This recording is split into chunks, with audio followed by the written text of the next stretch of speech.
Okay. So I'd like to welcome Professor Massimo Boninsegni for today's Quantum Fluids and Isolation seminar.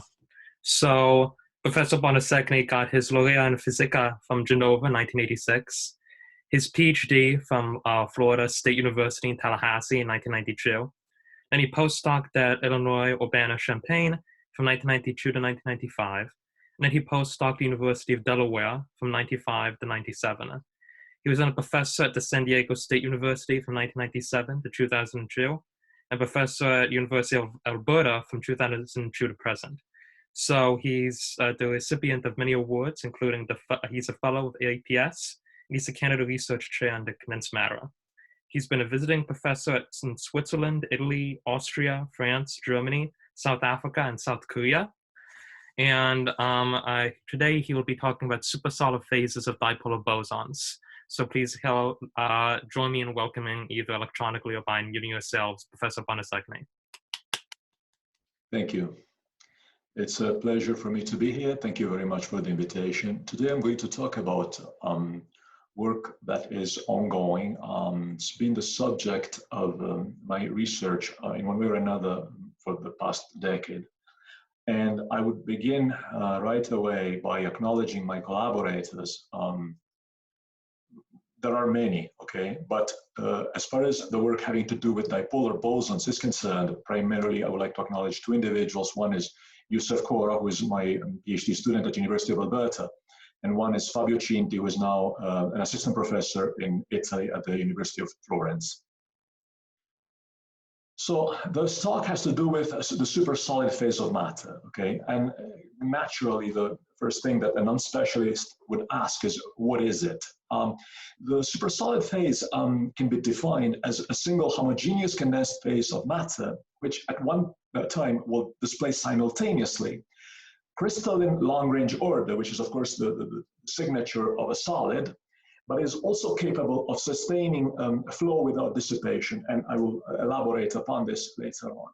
So the first question that one can ask is it even theoretically possible? Because these two qualities do appear to be antithetical.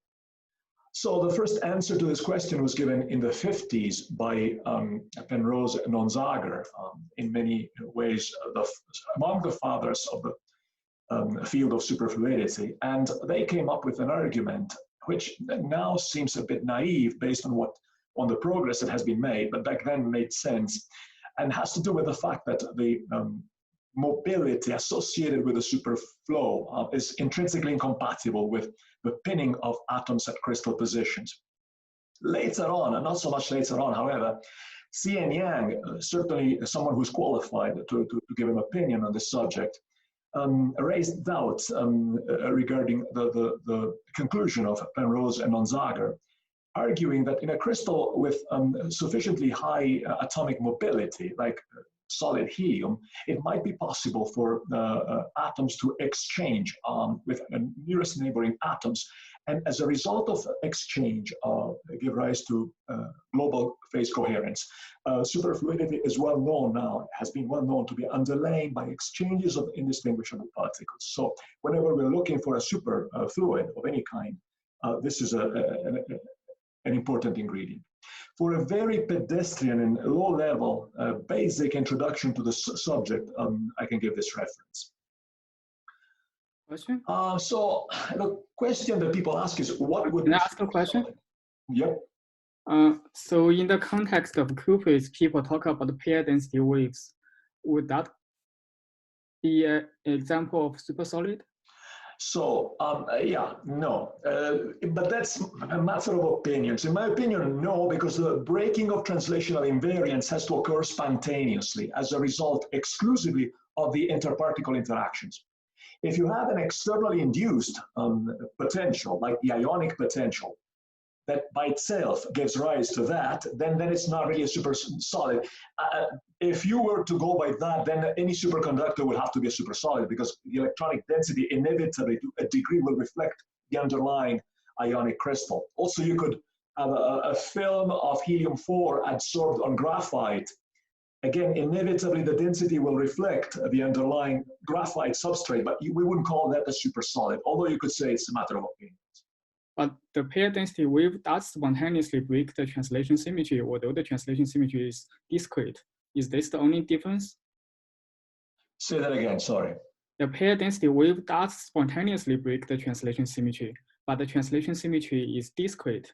I guess you referred a supersolid as something that spontaneously breaks continuous translation symmetry. Yeah, and there is a reason for that. It's a bit of a lengthy discussion. Can we perhaps come back to it at the end? Okay. Thank you for your patience. Thanks. So what would a supersolid do? How would I tell a supersolid from a regular solid? By looking at it, for example, okay? The first thing that people tend to think is that it would flow like a liquid, and that it cannot do, because by definition, a solid, by virtue of the fact that it breaks translational invariance, it has a finite shear modulus that a liquid doesn't have, and so it cannot flow. It can flow plastically. Plastic flow is like when you squeeze your toothpaste container. That's more or less the kind of flow you're looking at, but that's a different thing altogether. So it wouldn't flow like a liquid. So when I say that it would support flow without dissipation, I imply what I'm showing here. So imagine we have something like this. We have a section of a pipe filled with supersolid, and we have superflow. We have superfluid flowing in from the left and out from the right, for example. Suppose you have, for example, during winter, you have a frozen pipe outside, and water, of course, cannot go through because there's ice. If this were a supersolid, however, a flow would be possible of its own particles, because particles of the superfluid, very roughly speaking, entering from the left would be able, through a series of exchanges with identical particles in the solid phase, to emerge from the other side. That is what a supersolid can do that a regular solid will not do, okay? And indeed, a lot of research aimed at identifying a possible supersolid phase in helium-4 is based on experiments of this kind. Another experiment, another experiment that can give rise to evidence of a supersolid behavior is the detection of so-called non-classical rotational inertia proposed by Leggett in 1970. So imagine you have a rotating vessel, okay, mounted like as shown in the figure, and this thing can be set spinning. At some point, the moment of inertia, if you fill it with a fluid, the moment of inertia will, of course, have a contribution from the vessel and from the fluid inside. At some point, however, if part of all of the fluid decouples from the rotation, in other words, the vessel rotates but the fluid stays in place, then the moment of inertia will effectively drop. And that's exactly what was seen in an experiment that was initially interpreted as evidence of supersolid helium. So this would be, for example, the moment of inertia. The moment of inertia is connected to the natural frequency of oscillation, and if it changes, then the frequency itself changes. And as you can see, as a function of the temperature, one can observe an anomaly. And that is exactly what was observed in solid helium-4, both in confined geometries as well as in the bulk.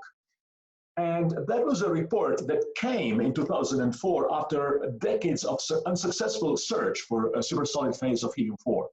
In 2004, by repeating an experiment that had already been carried out, but presumably with better technology, Kim and Chan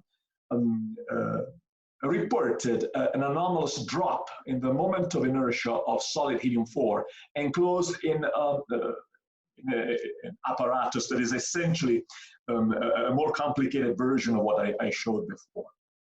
And of course, the claim, the attribution of this to a supersolid phase was definitely plausible and believable.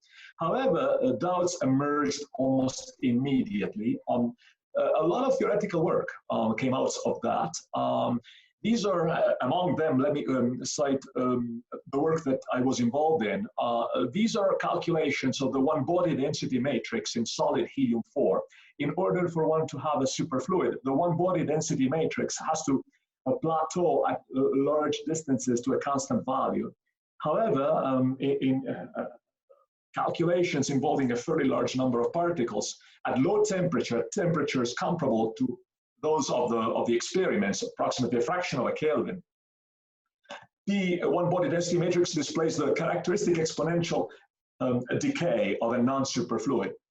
It's a result that is independent of pressure, and it is consistent with the fact that in solid helium, theoretically, one only observes permutations among nearest neighboring atoms. They never extend to the whole system, which is again necessary in order to have a superfluid.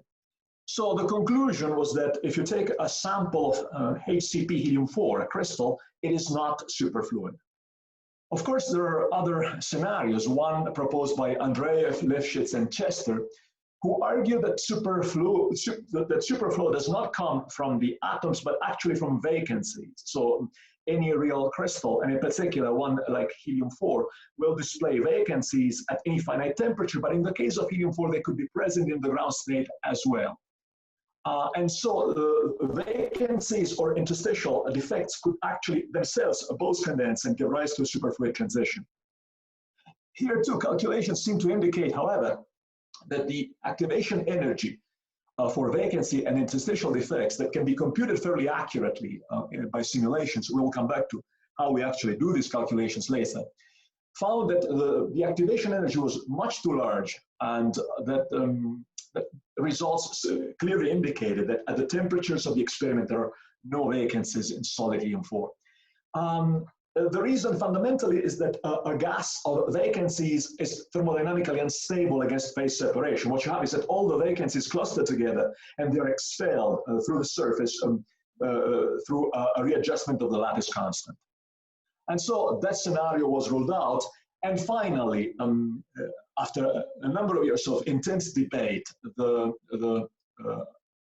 report came out from the same original experimental authors to the effect that they had found why the anomaly was taking place, and it did not have anything to do with superfluidity. In fact, it's an effect that turns out to be a result of the stiffening of the crystal at low temperature. Now, that is not to say that it was a complete failure because a theoretical and experimental effort indeed gave a novel insight in the phenomenon of supersolidity, insight that was put to use later on. So the question is, if helium isn't viable, okay, where else could one look for a supersolid? Now, among naturally occurring condensed matter systems, I mean, of course, one has to have a lot of imagination, but if one takes simple substances, then it is difficult to see how any one of them will be a supersolid if helium-4 isn't. So the reason is that essentially any realistic intermolecular interaction has a repulsive core at short distances, arising fundamentally from Pauli exclusion principle applied to the electronic clouds of two different atoms and molecules. In order to bring them together, you have to pay an increasingly large amount of energy. And now, as it turns out, once you have this kind of short-range repulsion, that by itself determines most of the properties of, I say Bose assemblies here, but actually just about any quantum fluid. Indeed, if you look at a very simple hard sphere model, you will see that it captures quite accurately, even quantitatively, a lot of the properties of superfluid helium-4. And in fact, the thermodynamic instability of a dilute gas of vacancies is a predicted outcome, not just for helium, but for any kind of Lennard-Jones type crystal. So one has to look at something different. And the way to do that is, let's try to reason in abstract terms and just think of a mathematical system that could display supersolidity, and let's see then if it is possible to realize it experimentally. And what is the simplest supersolid one can come up with? Actually, it turns out to be really simple. You take a system of soft core particles. In other words, you have particles which interact via a potential, which is equal to some finite energy at short distances, and then zero if particles are further away than that particular distance. Now, imagine in one dimension assembling a number of particles of this kind, and you bring them closer and closer together, and the moment they start touching, that's when you start paying this energy V, all right? But you can see that if you increase the density, or even at that point, you can actually lower the density per particle. if you do that, you bring two of them more on top of one another. And like I said, you don't pay extra energy because the potential is flat at short distance. And this will actually reduce by 1/2 the energy per particle. So scenario B is energetically favorable. And as you keep piling up more and more particles, you create crystals that have more and more particles piled on top of one another. And so these are fundamentally, so they are referred to as cluster crystal, but the unit cell has a lot of particles. So what happens is that if you take a quantum mechanical system and you try to study its properties, and we did that about a decade ago by simulation, you find that as you increase the density, what happens is what you find here. You have, of course, a gas, all right, at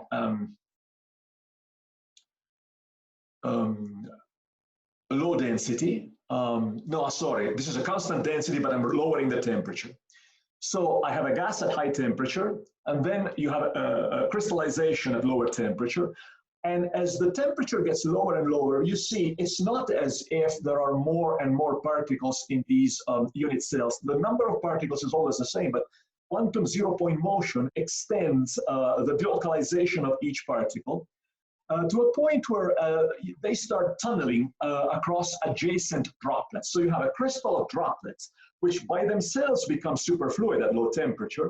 And at some point, you have a tunneling of particles across droplets, and that has the effect of establishing phase coherence throughout the system. And that leads to a supersolid. What you have is, you have a pair correlation function which displays the oscillations that are typical of a crystal. And at the same time, if you look at permutations of identical particles, which again is the signature of superfluidity, at sufficiently low temperature, you see you have the black line, which means that you don't have any permutations. Each particle is essentially identical to itself. At lower and lower temperature, first you have cycles that involve a finite number of particles, essentially the particles inside each unit cell. And as you lower the temperature, you see you start developing permutations that involve all of the particles in the system. So that is how you can think of a supersolid in this very simple model. If it is such a simple model, one can think of using it to understand more about the supersolid phase, and that's what we did. For example, you can study the excitation spectrum. What is the difference between the excitation spectrum of a supersolid, and on the one hand, a superfluid, on the other, a solid? So we can actually do that numerically. We will come back to this. I would prefer not to spend too much time on numerical details. Obviously, I'll be happy to answer questions, but let's focus on physical results first. So here, what I'm showing is the excitation spectrum of a superfluid, of the superfluid phase, which you have at low density when you don't form clusters. And you see it has the linear behavior at short values of the wave vector, which is consistent with phonon type excitations. And then it has a Roton minimum. A minimum here, the minimum doesn't quite touch the axis, and then it starts growing again. If you go into the crystal, on the other hand, which is at the bottom here, all you have is this branch, and you see that the minimum goes all the way to 0 and touches the axis again. In a crystal, there has to be this kind of a translational invariance upon translation of reciprocal lattice vectors. On the other hand, in the supersolid, what you have two modes, okay? And one, there's a solid-like mode, which is phononic, and this has to do with vibrations of the individual droplets, very high energy. But there is a softer mode, which is this one represented here, and this has to do with tunneling of particles from one droplet to the adjacent one, okay? In reality, there is a third mode, which is the transverse, but here we are in 2 dimensions, so we don't have that, but of course it is there. Now, yes? The horizontal axis of the second and third figures only extends to 0.8 something. Mm-hmm. But the periodicity requires it to extend to 1. How should I understand this? No, but but these are different densities. I mean, the horizontal axis is Ka over 2 pi.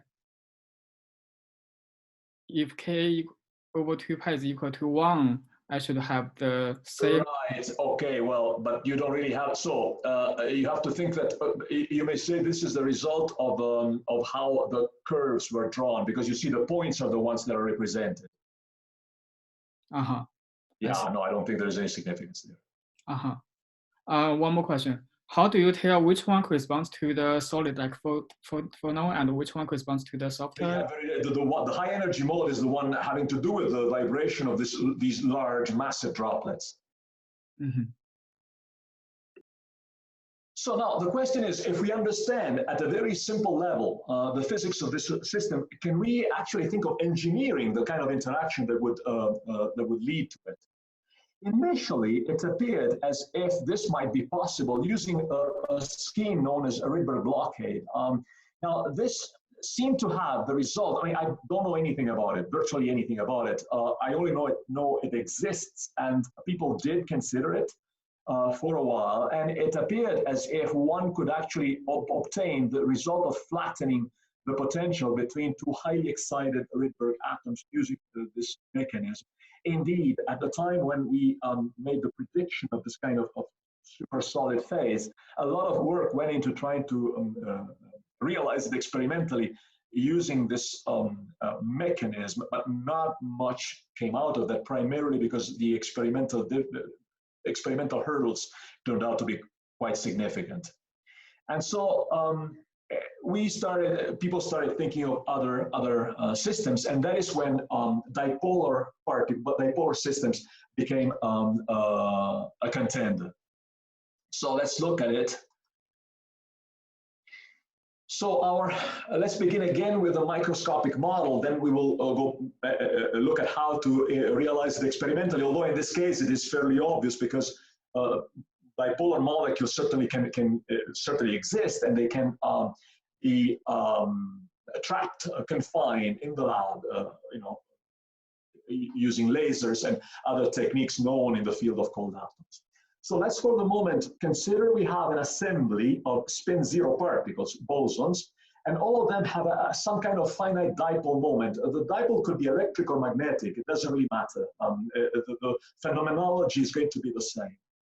Let's agree right away on the units. We're going to take as our characteristic unit of length this object here. This is the mass of all the particles. We have the square of the dipole moment divided by h bar square, and there could be a constant depending on the kind of units you use, but I would ask you not to focus on that because it's not important. Our unit of energy is h bar square divided by ma square. Okay, so with these units of energy and length, we can write a dimensionless Hamiltonian that has to do with we have a bunch of particles, each one of them has a kinetic energy, and then there is a pairwise interaction among particles. Let's think of this interaction as comprising two different terms. One is a short-range term, and the other is the dipolar term. Let's begin with the dipolar term, and the dipolar term, we are all familiar, each and every one of us who has taken classical electrodynamics from Jackson, for example. We have seen this many times. This is the well-known interaction. The most important thing to remember about it is that it is anisotropic, and we'll come back to this. The second term is there because fundamentally there is a physical instability in a system that only has this part. And the reason is that the dipolar interaction is repulsive if dipoles are in plane. But if they approach one another on top like that, then it is essentially an infinitely deep well, and particles can just fall onto one another, and this leads to the instability of the system. Of course, no interaction is arbitrarily attractive. There is always a short-range repulsion that can be originated by different physical mechanisms, but fundamentally it is always there. It turns out that within cold atoms, one can actually tune the range of this repulsive part using a mechanism known as Fishbach resonance. So we do have a short-range interaction. We can just assume it is there, and it doesn't really matter how in detail it is modeled. The simplest model is the Thomas Fermi approximation, which consists of using essentially a contact interaction, which is proportional to the S-wave scattering length, all right? In the limit in which one is entitled to use this kind of approximation of this kind of model, then one can replace any kind of interaction that has the same scattering length. For example, one that we're using in this work, which is more convenient because we do numerical simulations, is a repulsive potential which is equal to sigma over r to the power 12. This is the repulsive part of the well-known Lennard-Jones potential. It turns out you can calculate analytically the S-wave scattering length for this, and there is an exact relationship between the scattering length and sigma, and this power is 1.2 for some bizarre reason, but it is an exactly solvable model.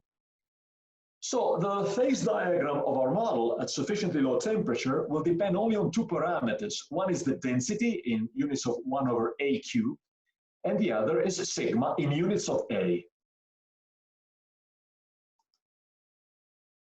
Now, experimentally, of course, people have been doing work with dipolar gases, and there has already been a wealth of results delivered that suggests that one can actually could be looking at something interesting.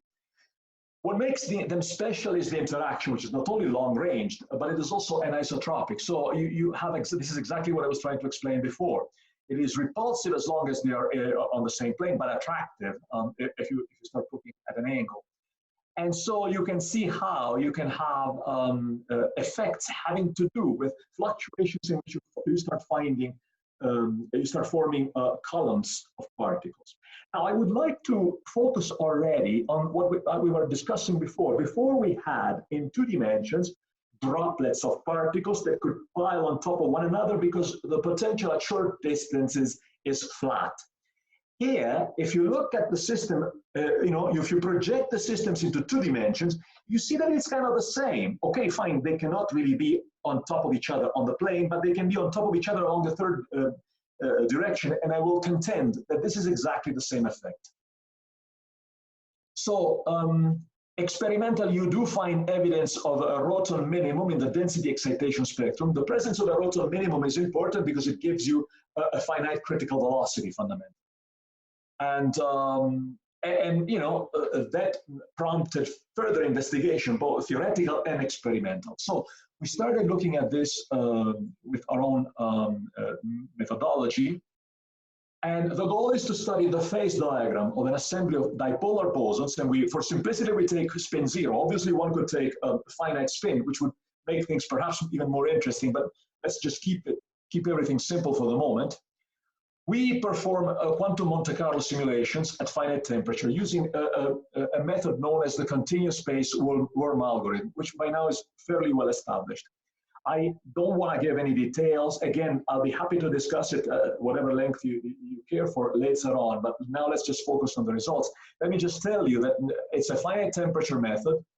We do simulations in the low temperature limit, and we try to extrapolate the ground state physics by going to sufficiently low temperature. I would submit that this is a numerically exact method. Obviously, we have all the approximations built into the fact that one is doing a numerical type study, but these are all approximations that, at least in principle, can be rendered as small as you can, as long as you give us enough computer time, and the computer time doesn't grow exponentially. So the idea is that we simulate the system, we put everything either inside a trap, like in the experiment, or in a box with periodic boundary conditions, which is a standard device when one is wanting to study bulk matter with finite systems. So we obviously start from different initial configurations and make sure that everything converges to the same answer. So how do we detect by simulation a supersolid phase? One, there is the idea of detecting crystalline order, and that is done by calculating the static structure factor in the XY plane. Again, everything is going to take place in the XY plane because particles pile up along the Z direction. The superfluid density, this is one of the advantages of doing numerical simulations using this kind of methodology. You can actually calculate it directly using an estimator known as winding number. It was introduced in 1987 by Paolo Concepoli. So let's begin by studying confined systems. First of all, because that is what is studied experimentally. Secondly, because we can understand some of the basic issues already on confined systems. So first of all, let's try to understand qualitatively the interplay between the repulsive and the attractive part. Now, as I said, in plane, it's only repulsion. Out of plane, you have the attraction due to the dipolar part, and you have the repulsion arising from the short-range repulsion. And here you have two examples. As you can see, when I take sigma, the hard core, larger and larger, then I make the effect of the attraction weaker and weaker. As sigma becomes very large, then the attraction due to the dipolar part will become irrelevant, and the system will approach more and more essentially a gas of hard spheres. On the other hand, as sigma becomes small, then particles are going to be able to get closer and closer, and this is signified by the well depth going down, and the well depth is of the order of 1/sigma cubed. So, these are results of simulations. We have a system of approximately 200 particles here. And we studied the low temperature behavior of a system inside a trap. The geometry is the pancake geometry. You have to think of slightly squeezed, but not by much in the axial direction. So when sigma becomes very small, because the attraction is so deep, then the system spontaneously starts forming one-dimensional filaments. So particles are on top of each other, and here you're looking at this is a top view, and these four filaments arrange on a crystal, on a two-dimensional triangular crystal.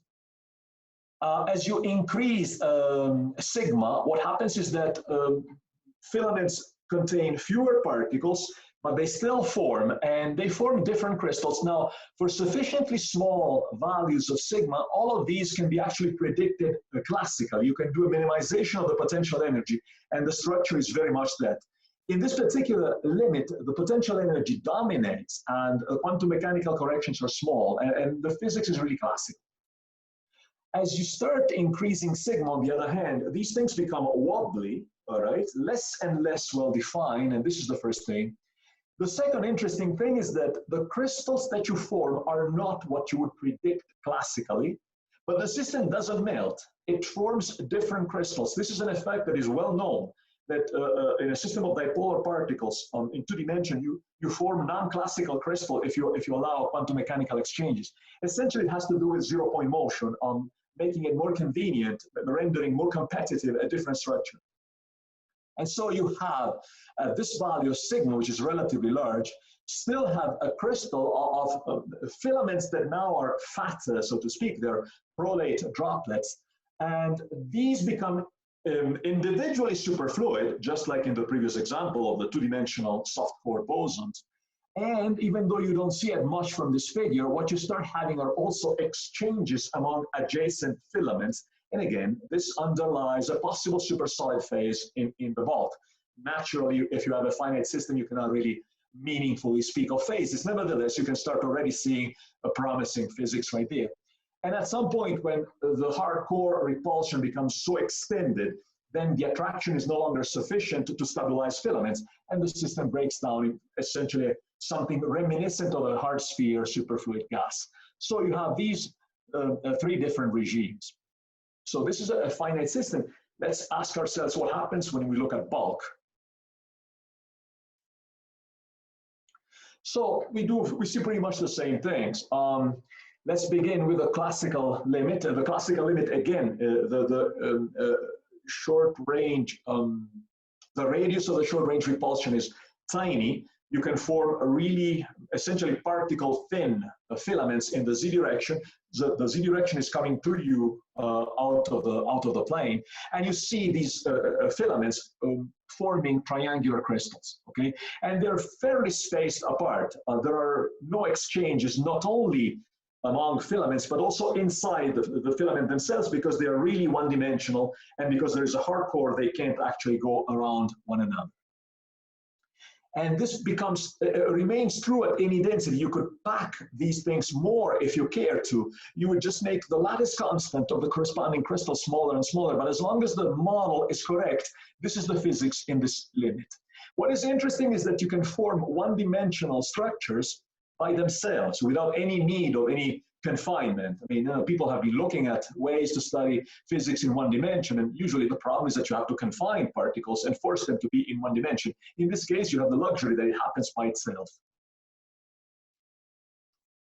Now, let's jump all the way, because what is interesting is what happens in the middle, and I'll discuss that last. Let's say that we jump directly to the regime in which the hardcore repulsion dominates over the dipolar in attraction, and so the system melts into a superfluid.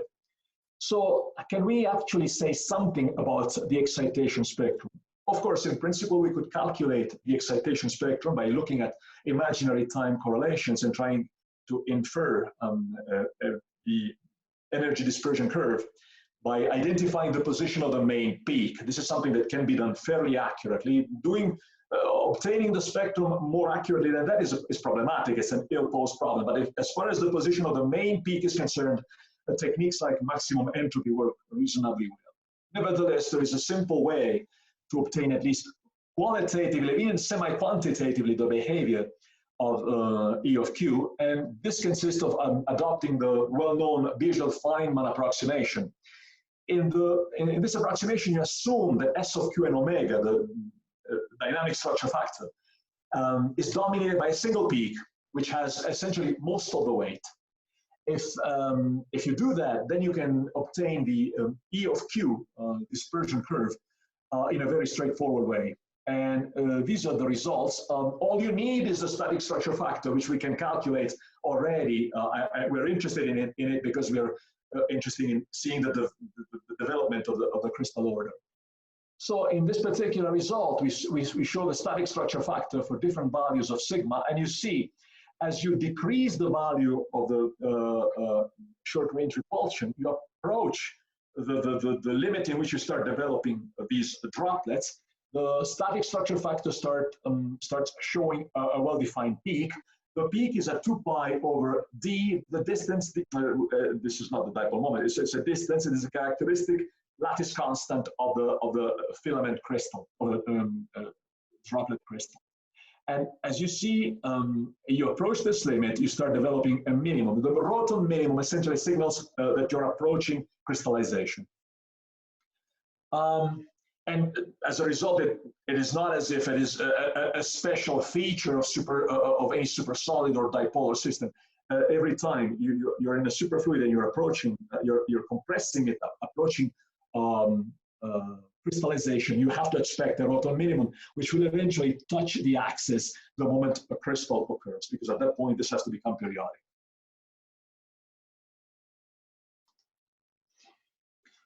So let's look at what happens in between, at intermediate values of the hardcore repulsion. What happens is that you start forming these crystals of large, elongated, but also fatter droplets. And these do form a crystal, a triangular crystal in this particular case. But what you have a healthy amount of exchanges of particle among adjacent droplets.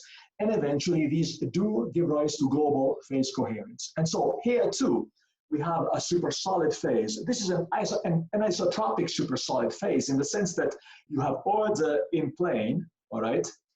And you have a superfluid signal in plane as well. Mind you, there is also superfluidity along the z-axis because droplets themselves are superfluid. Particles can actually go in the z direction. And in that particular direction, this system can be regarded as a collection of independent superfluid, if you like. But in the XY plane, the superfluid signal arises from tunneling of particles among adjacent filaments. So we can actually calculate, as I was telling you before, the superfluid fraction. Here we're talking exclusively about the in-plane superfluid fraction as a function of temperature. The temperature is measured in our energy units. What we find is that, of course, is zero at sufficiently high temperature, and then it displays the characteristic behavior of the superfluid fraction as a function of temperature for a superfluid. But the one thing that I would like to bring to your attention is that it does not go all the way to 1. It saturates to a value less than 1. This is a crucial part. It was predicted by Leggett in 1970 in his seminal paper that the superfluid fraction of a supersolid would not saturate to 1 in the ground state because the translational invariance is broken. And as a result, that means that not all the system can be superfluid. And so this is an important check of the fact that we indeed are looking at a superfluid phase. Now, another thing that I would like to mention is that the crystal that forms, again, is not necessarily what you would expect based on classical considerations. The structure is influenced by exchanges. And we are going to see a lot more of that in the next slide, because as it turns out, as a function of both the density as well as the range of the potential, you can actually form patterns. There are some examples here. You can have the regular crystal I was showing before, but you can also have stripes, and you can also have inverted crystals. Here we have nothing, where you see dark areas. So this is essentially the inversion of this, if you like. Why is it interesting in a way? Because this is very reminiscent of speculations that people made in the mid-90s and even in the early 2000s about microemulsions of two-dimensional electronic systems or dipolar systems that could form, because what happens is that the ordinary coexistence of two phases when it comes to interactions like 1 over r or 1 over r cubed is unstable. You know, you can't have, fundamentally what you have is that the interface between the two phases breaks down, okay, because it is more convenient energetically for the system to form a lot of large droplets. And so you can expect all sorts of different patterns in this system. Now, all of this was never observed experimentally, and subsequent calculations showed that even though the scenario is sound theoretically, the size of the system that you would require is astronomically large, and as a result, this can be regarded as a conventional first-order phase transition for all practical purposes. It is nonetheless interesting that something very similar occurs in a dipolar system that is essentially squeezed, if you like, into 2 dimensions. So what does the bulk phase diagram of this system look like? Well, what is interesting is that here we have the density, and here we have the value of sigma, and it appears to be fundamentally universal in the sense that at any density you put yourself at, you start and you change the value of sigma. You start from having an insulating crystal, which is the crystal of filaments, of really thin filaments, and you go through a region which is super solid before entering the superfluid. No matter what density you're at, of course, for different densities, it will occur for different values of sigma, but there is nothing special about any particular density. The only thing is that at sufficiently low density, one has to worry about the fact that the system may become thermodynamically unstable, not in the sense I was discussing before. I mean, we always have the short-range repulsions. However, there's going to be an equilibrium density, and one cannot go below that. And so it is possible that this curve will end at some point. It will not go up indefinitely. Whether this is experimentally relevant or not remains to be seen. It's difficult to establish unambiguously what the density is in the experimental system. They can tell you how many particles they have, and they can tell you what the geometry of the trap is. But that doesn't necessarily mean that the system is going to be homogeneous, and it is not clear how to estimate the density in the middle of the trap, because interactions are expected to make things different with respect to the naive estimate that one could make by assuming no interactions, so just particles inside some kind of harmonic oscillator. Nevertheless, if one goes by that estimate, assuming that at least it gives you the right ballpark, right order of magnitude, then it would appear as if we are able to predict the occurrence of a supersolid phase for values of the scattering length comparable to some of the ones people have been reporting, although it is necessary, of course, for the phenomenology that is being built on that to become more robust and more systematic. But fundamentally, qualitatively, the phase diagram is like this. We have a classical crystal in the limit of small value of the hard core, and a superfluid in the opposite limit with a supersolid in between. So these are the most important results. And so let me outline my conclusions and say that there is now clear evidence that the elusive supersolid phase of matter, long sought after for many years in the context of solid helium, may actually be much more credibly and plausibly observed in assemblies of dipolar bosons. Now, what I would like to stress is that what I believe to be the main physical conclusion, namely that the physics, if all of this is confirmed, the basic physics is the same as in a system of 2D soft core bosons. Here, you don't have a soft core, but because you can pile particles on top of one another, it is essentially equivalent to having a soft core. And it is the anisotropy of the interaction that is so crucial in order to permit this kind of effect. Now, there seems to be some preliminary experimental evidence, but I would be very cautious with that, because so far what they have been able to do is study relatively small systems. I mean, these are very difficult experiments, and one ends up with not a lot of droplets. One ends up with 2, 3, 4, 5, and it's difficult to make a reliable prediction regarding bulk physics based on systems of this kind. The role of the confining trap is still a subject of debate. Some of us are a bit skeptical about it. Others we believe that what you're observing is strongly influenced by the trap. All of this to say is that experimentally we're not quite there yet. Nevertheless, that theoretically at least we have a relatively firm grasp of it and can conclude at this point fairly confidently that this is a promising system. Seems to be not really in doubt anymore. And this is all I had to say, and thank you for your attention.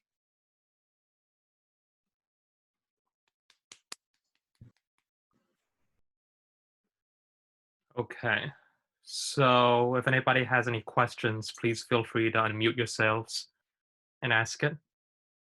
Can I ask a question? Sure.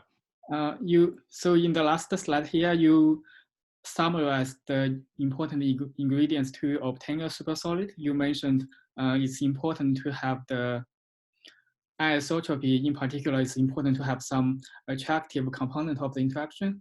I wonder how important is it to have a non-range interaction. Suppose you, instead of have dipolar interaction like 1/R³, you have a very short range, a very fast decaying anisotropic interaction. How does it change? In 3 dimensions? Yeah.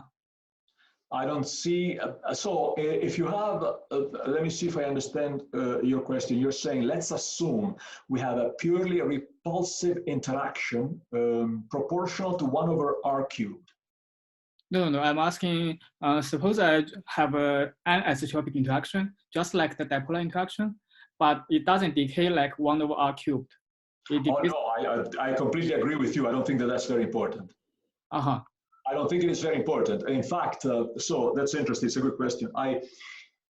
When we first observed the supersolid phase with with flat, short-range flattening potentials, we added a tail, which was dipolar, because back in those days, people believed that the Rydberg blockade could be accomplished, could be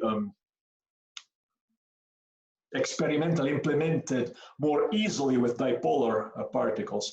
But it turns out the 1/R³ part was not important at all. It's just the fact that, and indeed, simply having a soft core potential is sufficient.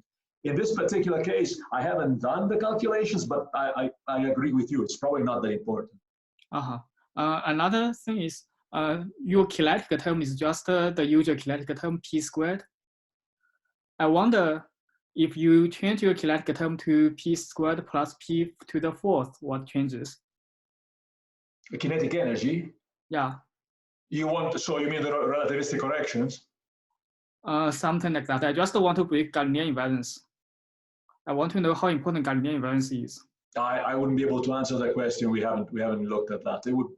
I don't want to say that it would be difficult or easy to implement numerically because I haven't thought about it at all. Mm-hmm.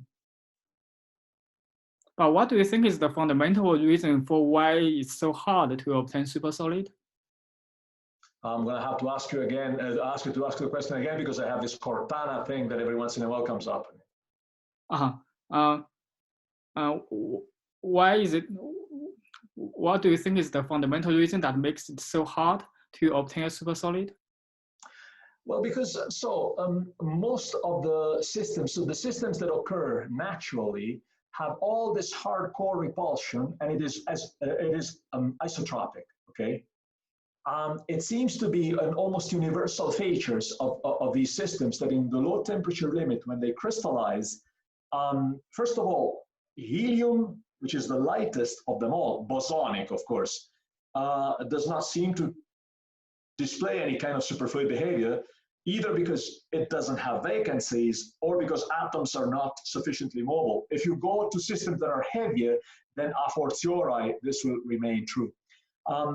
I believe it is so difficult because most of the interactions that one can come up with, either because they exist already or one can synthesize in the lab, have this repulsive hardcore at short distance, which is isotropic, and that by itself makes it essentially impossible to have supersolid. Mm-hmm. If you change bosons to fermions, what changes?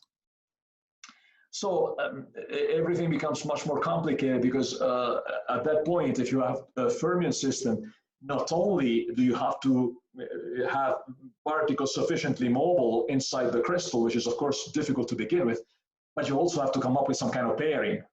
And so, one would look at considerably more difficult. I mean, maybe possible, but yeah. Sorry, maybe I have a question for that. I wanted to ask the fermionic part as well. I mean, you could consider FFLO type pairing as a supersolid phase, right? It also breaks translational invariance. Yeah. Say that again, sorry. In the fermionic case, you could consider FFLO type pairing a supersolid phase, right? It also breaks translational invariance. Okay, yeah, I guess I have trouble understanding what exactly would be, so what system would that be? Well, say you have a fermionic system of two species, and you have different Fermi surfaces so that the pairing happens at some finite center of mass momentum. Okay, but would that form a solid? Well, then you would break translation invariance. Yeah, no, I am familiar with how to make a superfluid with fermions, no question about it. A solid of fermions, which is also superfluid, it seems considerably more complicated than a supersolid of bosons, but I'm not an expert. Yeah, okay, thank you. Thanks. Okay, any other questions? I would like to ask a question about Lifshitz and Andreev scenario. So you said that in helium there is not enough defects or vacancies. So, well, like I just wanted to know, is there any conceptual problems with Andreev and Lifshitz scenario, or it's just that, you know, the temperature? I don't think there's any conceptual problem. I think that in fact, there are studies of soft core systems which show that what happens is that in the limit in which your unit cells have few particles, like one or two, the super solid phase that arises is indeed very similar to the Andreev-Lifshitz-Chester scenario. The moment you increase the number of particles per unit cell, then more and more you go toward the limit of, Gross, if you like. He was the first one who predicted that you can have a superfluid with density modulation if you have large unit cells. Okay.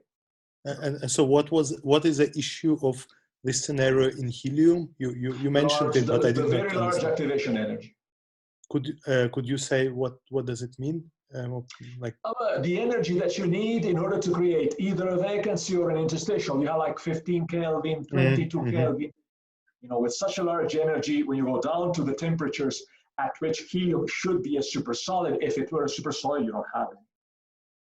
I see. So isolated vacancies are very expensive, and so having a band of them does not help to condense them. And what happens is that even if you put them by hand, okay, let's say there is a way, I suppose you could create the crystal in a way that brings you to having those, they would cluster. They would cluster and they would be expelled from the surface through a readjustment of the lattice constant, which is what happens normally in crystals. But in helium, it would happen very rapidly because they are so mobile.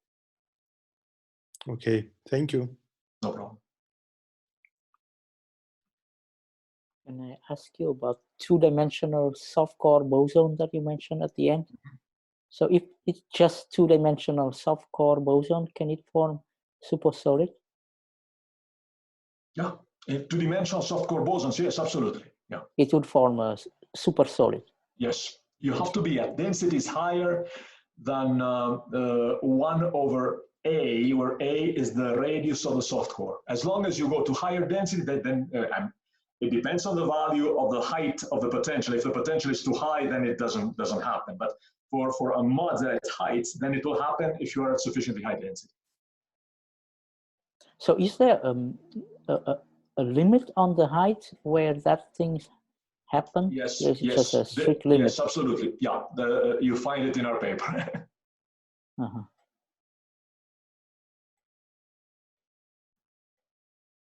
Okay, any other questions? So I actually had one question. So basically, my question is, if I go from a supersolid to a superfluid to a supersolid, would I always see the Gotan minimum deepening in a sense? So that's a universal feature of this phase transition. It was predicted. It was actually suggested a number of years ago that the roton is nothing but a remnant of the solidification that doesn't take place in helium. Okay. Okay. Any other questions? Okay, so let's maybe thank Professor Boninsegni again. Thank you. Thank you for having me. Okay, thank you.